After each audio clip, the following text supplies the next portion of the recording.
He said it's not what it looks like. It was exactly that. My husband cheating with my sister and now she's pregnant. I am 29 female and was married to Mark 32 male for 5 years. My younger sister Sarah is 27 female. For context, I need to tell you a little about our family and my relationship with Mark and Sarah. Growing up, Sarah and I were always close as sisters could be. We shared clothes, secrets, dreams, everything. Sure, we had our occasional sisterly squabbles, usually over something silly like borrowing clothes without asking or who got the last cookie, but overall we were best friends. We supported each other through thick and thin, from awkward teenage years to navigating college and early adulthood. When I met Mark in 2018, Sarah was genuinely happy for me. She loved him from the moment she met him, and honestly so did I. He was charming, funny, intelligent, and seemed to genuinely adore me. Our relationship moved quickly, and within 2 years we were engaged. Sarah was my maid of honor, and she threw me the most amazing bachelorette party. I remember feeling so incredibly lucky and loved, surrounded by my family and friends, especially my sister. Mark and I got married in a beautiful outdoor ceremony in the spring of 2021. It was everything I had ever dreamed of. We bought a cute little house in the suburbs, adopted a golden retriever puppy we named Cooper, and started building our life together. For the first few years of our marriage, everything was perfect, or so I thought. We had our ups and downs, like any couple, but we always communicated well and worked through any issues that arose. Mark had a good job as a software engineer, and I worked as a marketing manager for a local company. We were financially stable, happy, and content. Sarah was also doing well. She had a successful career as a graphic designer and was dating a nice guy named David. We often had family dinners together, went on weekend trips, and celebrated holidays as a close-knit unit. Looking back, I realize how naive I was. I was so comfortable and secure in my life that I didn't see the cracks forming beneath the surface. It all started subtly, almost imperceptibly. In early 2024, I noticed Mark started working longer hours. He would come home late, looking tired and stressed, and would often retreat to his home office to work even more. At first, I was understanding. He told me his company was going through a big project, and he needed to put in extra time to meet deadlines. I made sure to have dinner ready for him when he got home, tried to make his life easier, and offered him support and encouragement. However, as weeks turned into months, his late nights became more frequent, and his explanations became vaguer. He started being less communicative, more distant. When I asked him about his day, he would give short, dismissive answers. He seemed preoccupied, lost in thought, and emotionally unavailable. Our conversations became superficial, and our intimacy dwindled. We used to spend hours talking, laughing, and connecting. Now we barely spoke beyond the logistics of daily life. I tried to talk to him about it, to express my concerns and feelings of disconnect. But every time I brought it up, he would brush it off, saying I was imagining things, that he was just stressed with work, and that everything was fine. He would reassure me that he loved me, but his words felt hollow, lacking the warmth and sincerity they once had. I started noticing other changes too. He became more secretive with his phone. He would always keep it face down, and if I walked into the room while he was using it, he would quickly minimize the screen or turn it off. He started receiving texts and calls at odd hours and would step out of the room to answer them.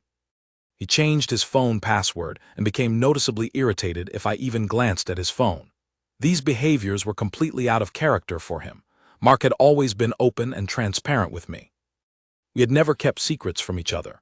His sudden secrecy raised red flags in my mind, and a nagging feeling of unease began to grow in my stomach. I tried to rationalize it, to tell myself I was being paranoid, that I was overreacting. Maybe he really was just stressed at work. Maybe I was just being insecure, but the feeling persisted, growing stronger with each passing day. Then there were the weekends. Mark used to cherish our weekends together. We would go hiking, explore new restaurants, visit friends, or simply relax at home and watch movies. But lately, his weekends became filled with work-related activities. He would say he had to go into the office for a few hours, or that he had meetings or conferences to attend. He was always vague about the details, and when I asked him more questions, he would become defensive and accuse me of not trusting him. One Saturday morning, in July 2024, Mark told me he had to go into the office for a critical meeting that would last most of the day. He kissed me goodbye, told me he loved me, and left. I spent the day feeling restless and anxious. I tried to distract myself by cleaning the house, going for a run and watching TV, but I couldn't shake off the feeling that something was wrong. Around mid-afternoon, Sarah called me. We chatted for a while about her work and her upcoming vacation plans. Then, casually, she mentioned that she was going out for lunch with Mark that day. She said, "Oh, by the way, Mark and I are grabbing lunch today. He had some work thing near my office, so we decided to catch up. Isn't that nice of him?" My blood ran cold. I felt like I had been punched in the gut. Lunch with Mark, on a Saturday, when he was supposed to be at a critical meeting at his office. And why hadn't he mentioned it to me? I managed to stay calm and composed during the phone call. I made some polite conversation, said it was nice of them to catch up, and ended the call as quickly as possible. As soon as I hung up, my heart started racing and my hands began to tremble. My mind was flooded with questions and doubts. Why would Mark lie to me about going to work when he was actually having lunch with my sister? Why would Sarah keep it a secret from me? A wave of nausea washed over me, and I felt like I was going to throw up.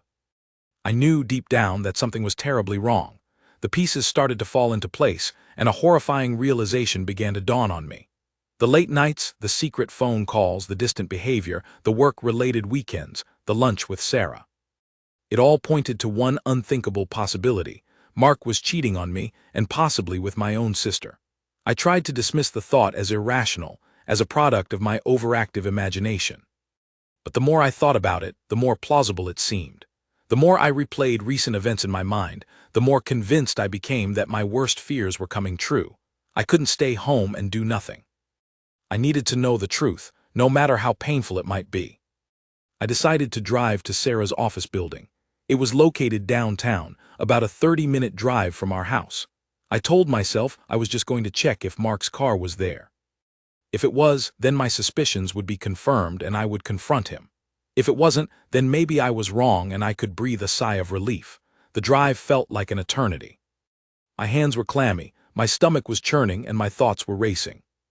I kept telling myself to stay calm, to not jump to conclusions, to wait for the evidence before making any judgments. When I arrived at Sarah's office building, I parked across the street and scanned the parking lot. And then I saw it, Mark's car, his silver sedan parked right in front of the building entrance. My heart sank. The confirmation hit me like a physical blow, knocking the wind out of me. I sat in my car for a few minutes, trying to process what I was seeing. Tears welled up in my eyes and my body started to tremble uncontrollably. I wanted to turn around and drive home, to pretend I hadn't seen anything, to escape from this nightmare. But I knew I couldn't. I had to face the truth. I had to know for sure. I got out of my car, walked across the street, and entered the office building. The lobby was quiet and deserted on a Saturday afternoon. I walked over to the directory and found Sarah's company listed on the 3rd floor. I took the elevator up to the 3rd floor, my legs feeling like lead. When the elevator doors opened, I stepped out into a long hallway. Sarah's company logo was displayed prominently on a door at the end of the hall. I walked towards the door, my footsteps echoing in the silence. As I got closer, I could hear muffled voices coming from inside. I hesitated for a moment, my hand hovering over the door handle. A wave of fear washed over me. What if I was wrong? What if I was about to make a huge mistake? But then I remembered Mark's lies, Sarah's secret lunch, and the gnawing feeling in my gut. I knew I had to do this. I took a deep breath, closed my eyes for a second, and pushed the door open. The scene that greeted me will forever be burned into my memory. There, in the middle of the office reception area on a plush leather couch, were Mark and Sarah. They were not just having lunch, they were kissing, passionately. Their arms were wrapped around each other, their bodies pressed close. They were so engrossed in each other that they didn't even notice me standing there. For a moment I was frozen, unable to move or speak. I felt like I was watching a movie, like this couldn't be real. But it was real. It was my husband Mark and my sister Sarah betraying me in the most unimaginable way. Then Sarah opened her eyes and saw me. Her eyes widened in horror and she gasped, pushing Mark away from her. Mark turned around and his face drained of color when he saw me standing there, tears streaming down my face. He stammered, "Peyton, it's not what it looks like." His words were pathetic, laughable, utterly unbelievable. "Not what it looks like?" I repeated, my voice trembling with rage and pain. "Mark, it's exactly what it looks like. You are kissing my sister, in her office, on a Saturday, when you were supposed to be at work." Sarah stood up, her face pale and tear-streaked. She tried to say something, but I cut her off. "Sarah, how could you? I screamed, my voice cracking. "You are my sister. How could you do this to me?" She started crying hysterically, mumbling apologies and excuses that I couldn't even comprehend. Mark tried to approach me to touch me, but I recoiled in disgust. "Don't touch me," I hissed, my eyes burning with hatred. "Both of you. Don't ever come near me again." I turned around and ran out of the office, leaving them standing there, speechless and ashamed. I ran to my car, got in, and drove away as fast as I could. I drove home in a daze, tears blurring my vision. I felt numb, empty, like a part of me had died. When I got home, I went straight to our bedroom and started packing. I threw clothes into suitcases, not caring if they were wrinkled or mismatched. I packed my toiletries, my jewelry, my personal belongings. I wanted to leave, to escape, to get away from everything that reminded me of Mark and Sarah. While I was packing, Mark called me repeatedly. I ignored his calls, letting them go to voicemail. Finally, he texted me, begging me to talk to him to let him explain. I texted back a single word: never. I finished packing, grabbed my suitcases, and walked out of the house. I didn't know where I was going, what I was going to do, but I knew I couldn't stay there, not for another minute. I drove to my best friend Jessica's apartment. Jessica and I had been friends since middle school. She was always there for me, through thick and thin. I knew I could count on her to support me and help me through this crisis. When I arrived at Jessica's, she was shocked to see me with suitcases in tow, my face swollen and tear-stained. I didn't say a word, just burst into tears and hugged her tightly. She led me inside, made me a cup of tea, and sat with me while I sobbed uncontrollably. After a while, when I had calmed down a bit, I told her everything. I told her about Mark's strange behavior, my suspicions, the lunch with Sarah, and what I had witnessed in her office. Jessica listened patiently, her face growing angrier and angrier as I recounted the story. When I finished, she hugged me again and said, "Peyton, I am so sorry. This is awful. They are both horrible people. You deserve so much better." Jessica offered me her spare bedroom to stay in for as long as I needed. I gratefully accepted. I spent the next few days at Jessica's, trying to process what had happened and figure out my next steps. Jessica was incredibly supportive. She listened to me, comforted me, distracted me, and helped me make arrangements to move out of our house and start my new life. I contacted a lawyer and started the divorce process. I also called my parents and Sarah's parents to tell them what had happened. My parents were devastated and furious. They had always loved Mark and considered him part of the family. They were even more heartbroken and disgusted by Sarah's betrayal. They immediately sided with me and offered me their full support. Sarah's parents were equally shocked and appalled. They couldn't believe their daughter would do such a thing. They called Sarah and confronted her. Sarah apparently admitted everything, crying and begging for forgiveness. Her parents were heartbroken and ashamed. They apologized to me profusely and assured me that they would support me in any way they could. The fallout from the affair was swift and devastating. Word spread quickly through our family and friend circles. Everyone was shocked and disgusted by Mark and Sarah's actions. Mark was ostracized by our mutual friends and faced severe repercussions at work. His reputation was tarnished and his career suffered. Sarah also faced social and professional consequences. She lost friends and her professional reputation was damaged. Our family was torn apart, fractured by betrayal and deceit.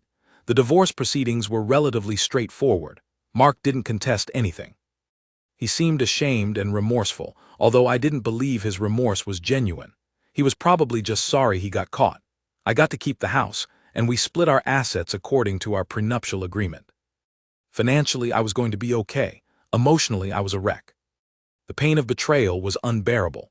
I felt like my heart had been ripped out and stomped on.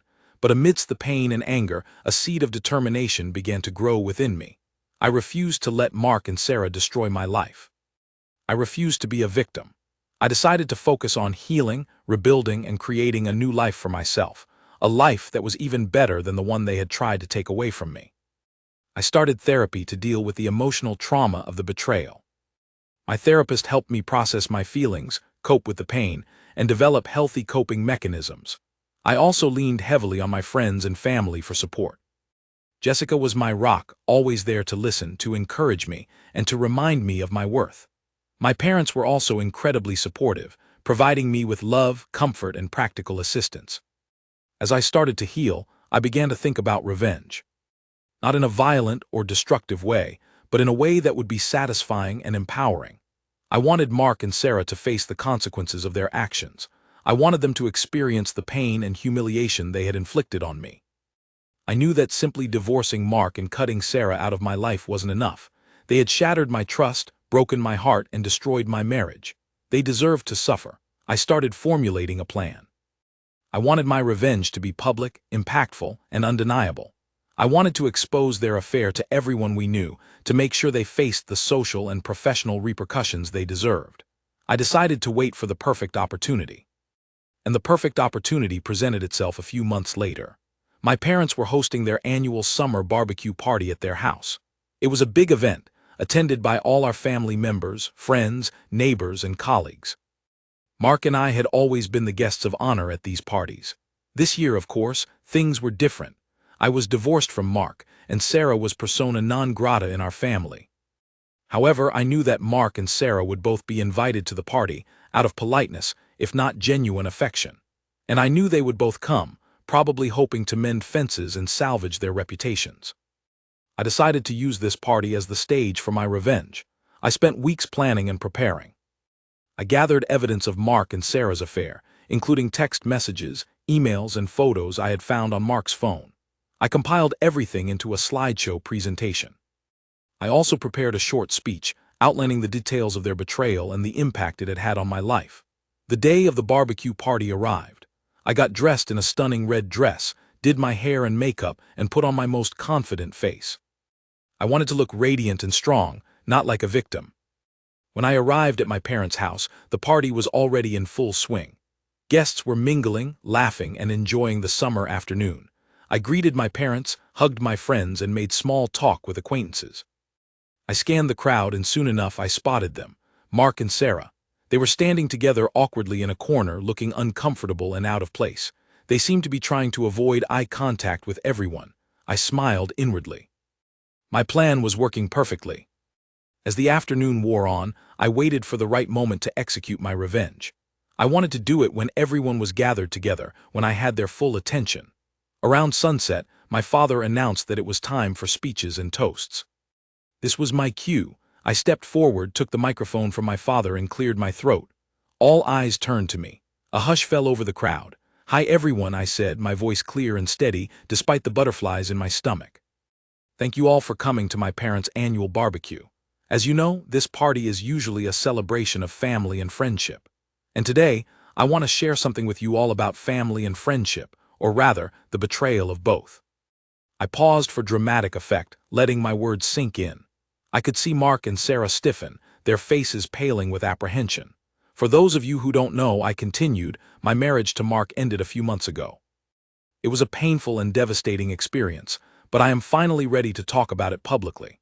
I took a deep breath and launched into my speech, recounting the story of Mark and Sarah's affair in detail. I described Mark's lies, his secretiveness, and his betrayal of my trust. I described Sarah's deceit, her violation of our sisterly bond, and her willingness to stab me in the back. As I spoke, I could feel the shock and disbelief rippling through the crowd. People gasped, whispered, and stared at Mark and Sarah with expressions of disgust and outrage. Mark and Sarah stood there, frozen, their faces ashen. They didn't say a word, didn't try to defend themselves. They just stood there and took it, knowing they were guilty as charged. When I finished my speech, I gestured to a projector screen that had been set up beforehand. The slideshow presentation began, displaying the evidence of their affair for everyone to see. Text messages filled with "lu be, ave en yero," yeah emojis and suggestive language. Emails detailing their secret rendezvous, photos of them holding hands and kissing in various locations.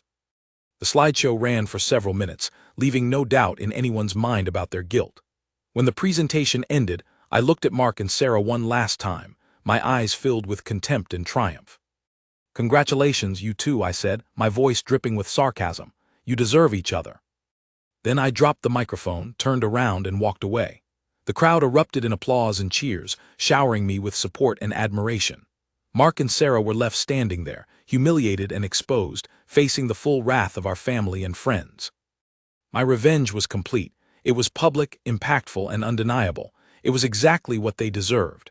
In the months that followed, my life started to improve dramatically. I focused on my career, my hobbies, and my relationships with my friends and family. I traveled, took up painting, and spent more time with Jessica and my parents. I started dating again, cautiously at first, but eventually met a wonderful man named David, who treated me with respect, kindness, and genuine love. He was everything Mark was not: honest, loyal, and trustworthy. With David, I felt safe, secure, and happy. We built a strong and healthy relationship, based on mutual respect and open communication. We got engaged in 2025 and are planning our wedding for next year. As for Mark and Sarah, I heard through mutual friends that their relationship didn't last long. They broke up a few months after the barbecue party, unable to withstand the social ostracism and the guilt of their betrayal. Mark lost his job and moved to another state, trying to start over. Sarah's career suffered, and she became isolated and depressed. They both faced the consequences of their actions, and they deserved every bit of it. I have moved on with my life, leaving the pain and betrayal behind me. I'm now happier and stronger than ever before. I learned a valuable lesson about trust, loyalty, and the importance of self-respect. I also learned that revenge, when executed strategically and purposefully, can be incredibly satisfying. So Reddit, AITAH for exposing my husband and sister's affair at my parents' barbecue party. Some people think I went too far, that I should have just moved on and let it go. But I disagree. They hurt me deeply, and they deserve to be held accountable for their actions. I have no regrets about what I did. In fact, I am proud of myself for standing up for myself and taking back my power. What do you think, Reddit? Was I wrong to seek revenge in such a public way? Thank you for watching. If you haven't subscribed yet, please do so and hit the notification bell to stay updated with more shocking real-life stories happening around you.